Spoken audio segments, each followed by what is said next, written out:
പ്രത്യേക ശ്രദ്ധയ്ക്ക് ജൂഷ് സമുദായവും മറ്റു സമുദായ പ്രൊട്ടസ്റ്റന്റ് സമുദായം അർത്ഥമായ യാക്കോബ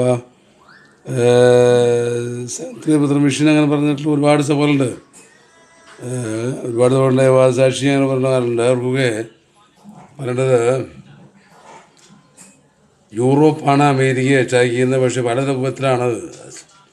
ഉള്ള വിഷയങ്ങളിലാണ് ഉപയോഗിക്കുന്നത്. അല്ലെങ്കിൽ മറ്റു പലരും ഉണ്ട കറൻസി യൂറോയും ഡോളറും ഇതൊക്കെ ഒരുപാട് എക്കണോമിക് ചേഞ്ചുകൾ ഉണ്ടായിക്കൊണ്ടിരിക്കുമ്പോൾ സ്വന്തം സമുദായങ്ങളിൽ തന്നെ സ്പ്ലിറ്റ് ചെയ്യുക എന്നുള്ളതാണ് യൂറോപ്പ് തീരുമാനിച്ചത്. പ്രത്യേകിച്ച് ഫ്രാൻസ് ഇറ്റലി പോർച്ചുഗൽ സ്പെയിൻ, അതായത് പോപ്പിൻ്റെ കീഴിലുള്ള സഭകൾ.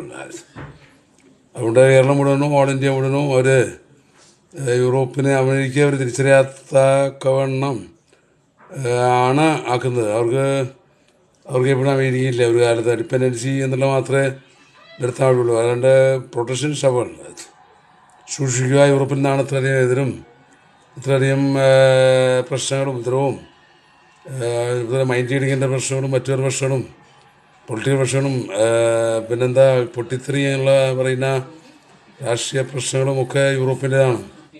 അതിലവർ ചൈനയും മറ്റു പലതും മാവോയിസ്റ്റുകളെ എല്ലാവരും ഉപയോഗിച്ചു വരും. 1999 സെപ്റ്റംബർ തൊട്ട് അല്ലെങ്കിൽ 1998 തൊട്ട് ദൂരത്തെ ഗ്യാപ്പുണ്ട്. അത് വേറെ കാര്യമാണ്. പെന്തിക്കോസ്ത് സഭകളെ വിഭജിക്കുക എന്നുള്ള പ്രൊട്ടസ്റ്റന്റ് സഭകളെ വിഭജിക്കുക എന്നുള്ളതാണ് ഒരു പ്രധാന ആവശ്യം. അത് പോപ്പിൻ്റെ കീഴിൽ കൊണ്ടുവരാൻ പക്ഷെ നടക്കില്ല.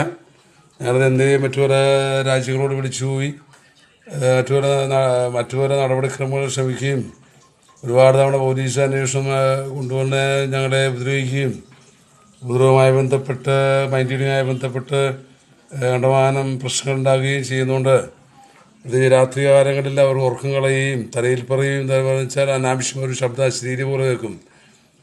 അങ്ങനെ ഒരുപാട് കാലം ഇതൊക്കെ ഇൻവെൻറ്റ് ചെയ്ത് ഈ പറയുന്ന മനുഷ്യനായ ജോർജ് ചെയ്തത് തന്നെയാണ്. പക്ഷേ അത് വേറെ നേരെ തിരിച്ചു ഉപയോഗിക്കുന്നതാണ് ഇറ്റലി ഫ്രാൻസ് പോർച്ചുഗൽ സ്പെയിൻ. അതുകൊണ്ട് പ്രൊട്ടസ്റ്റന്റ് സഭകൾ സൂക്ഷിക്കുക. അമേരിക്കയെ കൂടുതൽ ആശ്രയിക്കുക വേറെ തരത്തിൽ. പൊളിറ്റിക്കലി ഇന്ത്യയും അങ്ങനെയാണ് ഇപ്പോൾ വേറെ തരത്തിൽ അത് ആശ്രയിക്കുക എന്നുള്ളത് പ്രത്യേകിച്ച് കാര്യമില്ല. പക്ഷേ പ്രത്യേകിച്ച് പോലീസ് അന്വേഷണം വരാത്ത തരത്തിൽ ടാക്സ് പ്രൊട്ടസ്റ്റന്റ് സഭകൾ ചെയ്യുക. AP മോഹനാൻ്റെ മരണം ശരിക്ക് ഫ്രഞ്ച് ഗവൺമെൻറ് നടത്തിയിട്ടുള്ളതാണ് കത്തോലിക്ക സഭയും. അത് പറഞ്ഞുകൊണ്ട് സ്കൂപ്പ് ഉണ്ടായതുകൊണ്ടോ ജയിലിൽ പോകേണ്ടി വരില്ല എന്ന് കരുതുക. കാരണം ഇതൊക്കെ ന്യൂസ് പേപ്പർ ജേർണലിസം ശരിക്കും ഇൻവെസ്റ്റിഗേഷൻ അന്വേഷിച്ചറിയേണ്ടതാണ്.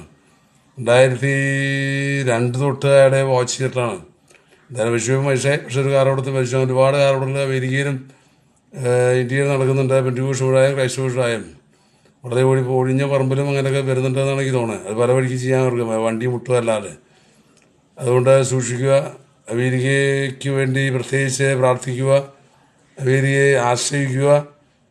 കൂടുതൽ പ്രൊട്ടസ്റ്റന്റ് സഭകൾ വ്യാപിക്കാനും മറ്റ് പല കാരണങ്ങൾ നായരുടെ ബന്ധങ്ങളിൽ ഒഴിഞ്ഞു മാറാനും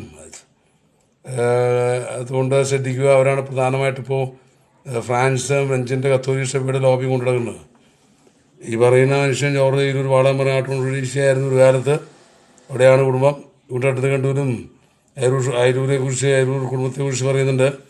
കൂട്ടസിൻ്റെ പ്രശ്നവും ഉദാഹരണത്തിൻ്റെ പ്രശ്നവും ഉദാഹരണ ശൃംഖലി സഭയായിട്ട് പ്രൊട്ടസ്റ്റന്റ് സഭയായിട്ടുള്ള ബന്ധത്തോടൊരു പെന്തിക്കോസ്ത് സഭ പോലത്തെ ഒരു സഭയാണ് ജോൺ ലൂക്ക് ഉദാർ. അയാളെ കുറിച്ച് അറിയാത്ത ആൾക്കാരില്ല. ഗവമ്പൻ ബാരിയു ജാക്ക് റഞ്ചി ഒരുപാട് എഴുത്താറുണ്ട്. അവരെക്കുറിച്ചുള്ള ലേഖനങ്ങൾ അതിനകത്ത് ഒരുപാട് ജർമ്മൻ ഒരുപാട് ഫ്രഞ്ച് മറ്റു പലരും അതിനകത്ത് എഴുതിയിട്ടുണ്ട്. ട്രാൻസ്ലേറ്റ് ചെയ്തിട്ടുണ്ട്. അത് വായിക്കുക. ഫ്ലിപ്കാർട്ടിൽ കിട്ടും, ആമസോണിൽ കിട്ടും, ഗൂഗിളിലും കിട്ടും. ഗൂഗിളിലെ പേര് നോക്കുക. ജോർജ് എയ്രൂർ ശ്രദ്ധിക്കുക. പ്രൊട്ടസ്റ്റന്റ് സഭയ്ക്ക് വേണ്ടി പ്രത്യേകിച്ച് ഒരു ചെറിയ ഒരു തരത്തിൽ ശ്രദ്ധിക്കുന്നത് നല്ലത്. കത്തോലിക്കൻ കുറേ നാളായി ഇത് വാളോങ്ങി നിൽക്കുന്നു. ഇപ്പോൾ വേണമെങ്കിൽ അവൻ പ്രശ്നമുണ്ടാക്കാം. യഹോവസാക്ഷിക്കാരുടെ പ്രശ്നങ്ങൾ അത് വേറെ, ദേശീയഗാനം അത് വേറെ, അതൊക്കെ വേറെ വിഷയം. പ്രൊട്ടസ്റ്റന്റ് സമുദായത്തെ സൂക്ഷിക്കുക. കൂടുതൽ ജാഗ്രതയായിരിക്കും. അവിടെ ചേർത്തി പറയുന്നത് ജോർജ് എയ്രൂർ തന്നെ. ഫ്ലിപ്കാർട്ടിലെ ആമസോണിലും ജോർജിൻ്റെ പുസ്തകം കിട്ടും, വായിക്കുക. ഉദാഹരണ കോൾട്ട് ശനിയും സുന്ദരയിലുള്ള എന്തുണ്ട് അവിടെ ചേർത്തി.